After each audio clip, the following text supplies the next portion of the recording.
I have some beef with Shopify. I am annoyed with them at the moment. This video is going to be a little bit different than normal. It's more of just like a little mini rant filled with some advice if something like this ever happens to you. I started getting some fraud orders on my website last week. Since I have all digital products on my website, I don't really get emails about, hey, someone placed an order because they just automatically get fulfilled. I don't check my orders every day to see like what is happening. So I didn't even see that I had fraud orders until someone emailed me. Thankfully, this person emailed me because I would not have known. So anyways, they emailed me, said this isn't me. So I looked into it. At that point, I had like 10 orders that were fraudulent and I refunded all of them because I shouldn't be accepting that money. And I wasn't sure about chargebacks, if I would get chargebacks or not. I'd rather play it safe than sorry. My beef with Shopify is that they are no help. What is the point of having fraud analysis if you're going to accept the order anyway? You're doing the red little symbol saying this order is fraudulent, highly suspicious, purchasing from Germany but buying in Ohio or Sweden or Ireland. Like I had so many different countries these people were placing orders from. None of the countries ever matched up. And I get it, people travel. That's why the orders still went through. But if they're using a web proxy, like billing addresses don't match and things like that, and Shopify is flagging it as fraudulent, they should not be going through. That is my personal stance on it. Long story short, by Wednesday, I had 42 fraudulent orders and I was refunding them all. And I kept thinking like, okay, how do I stop this? And Shopify was no help when I reached out. They literally told me, make sure you have fraud analysis turned on. It already is. Make sure you have CAPTCHA turned on. It already is. Oh, you don't have to fulfill the orders if it's fraudulent. You can just cancel the order. It's already fulfilled. It's a digital download. What I also did for myself is I required a phone number and I required billing and shipping to match, which I don't necessarily love. For a while there, my shipping and billing address didn't match, but that didn't mean I was a scammer. So I don't love that I have to have that turned on at the moment, but I might turn that off. I was probably getting 7 to 10 orders a day. And at that point, I'm like, okay, whatever. I can keep refunding these. It's annoying, but I'll keep doing it so I can keep my website open. But then Wednesday night, I got like a rush of 15 orders within an hour. And I'm like, okay. You guys have to stop. This is pissing me off. So I turned off international orders, but yet I still got 3 more orders from people in Germany or Ireland or wherever they were.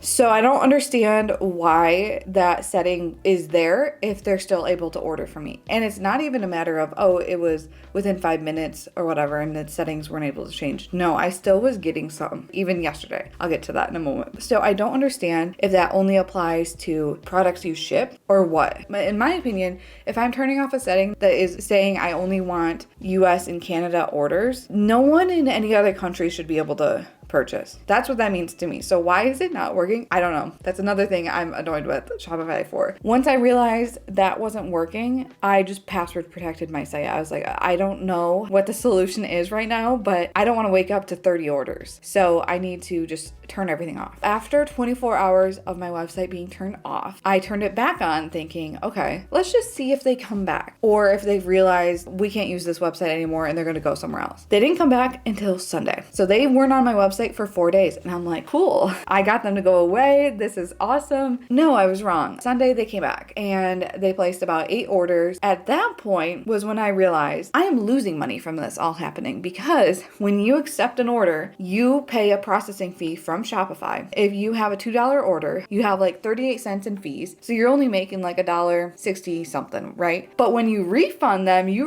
the full $2. So I lost 38 cents or however much for each order. So I racked up a bill of $14, which isn't a lot. In the grand scheme of things, it's not a lot of money. But it's just a fact that Shopify is not stopping these orders and I'm paying them. And I'm losing money letting them do this. And why am I paying for your website and you're not doing your job? And now I'm also paying fees and you're not going to help me with this?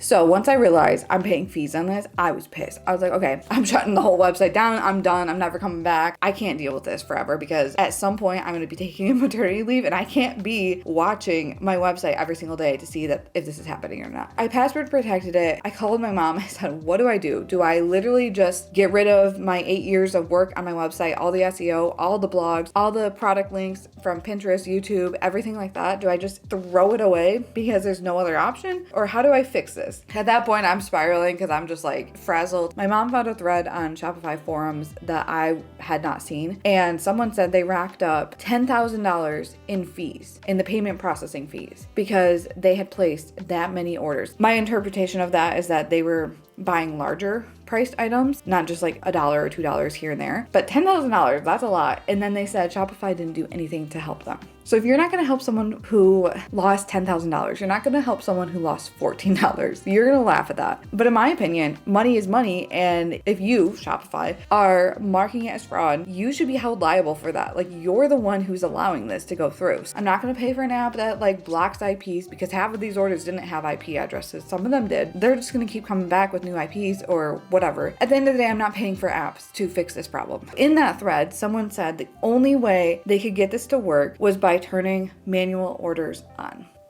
And if you don't know what manual orders are, because most people's websites don't have this turned on, it basically means that now if you order from my website, your payment will not go through until I accept the order. Everyone can purchase and do whatever they want, make whatever order they want, but you will not be charged until I accept the order, which means there's no payment processing fee because there's no payment that's been collected yet. It is a little frustrating because I have digital products that should be instant downloads. You should just be able to pay and download it right away. But now with this, you're gonna have to wait. And I don't know how long I'm gonna turn it on. I might just see if the orders keep coming in, if they eventually stop because I have manual orders turned on and they're realizing the pay is never going through. Maybe they will eventually leave me alone. But I can't risk turning my website off and on, and then keep coming back. So I'm gonna try at least a month of manual orders, and I don't wanna have to do that, but I have no other option. The only other option besides that is just closing my whole website down, and I don't wanna do that. My other workaround is increasing my product prices, but I don't really think all of my products necessarily deserve a raise. So my thought is for coloring pages specifically, I'll start bundling those. And instead of one coloring page, it'll be 3 to 5. So now it's no longer a $1 or $2 purchase, it's a $4 or $5 purchase, which they might be less likely to buy those items. As for SVGs, I have a lot of single SVGs, and I don't know what to do. I don't know what to do there. So if you have any advice on that, let me know, because I don't really sell a lot of SVG bundles. Single designs kind of sell a little bit better. At the end of the day, SVGs in general don't really sell great for me on my website.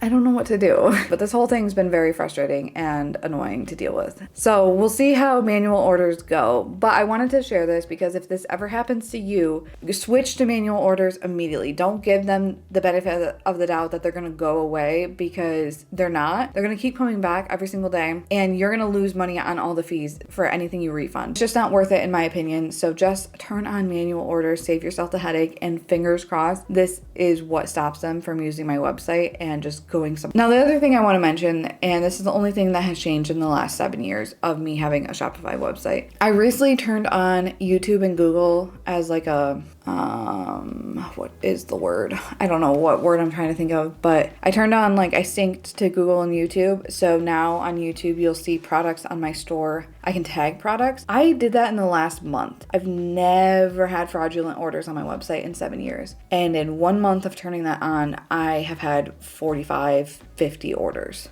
I'm not saying that that is the reason, but I'm saying that is a strong possibility of how they found my website in the first place. I'm not really sure. The timing is a little bit suspicious. I don't know. I don't want to turn that off though, because I like being able to tag my products. Like if I'm talking about my coloring book, which this is not the actual final product, this is proof. But if I'm talking about something like that, I can tag it and you'll see it right on the video or down below. That's just a lot more helpful when I'm talking about something and you can click right there and you don't have to go search it on my website. I'm thankful I figured out a solution before I ended up spending way too much money in fees. So if this happens to you, just turn on manual orders and hope they never come back.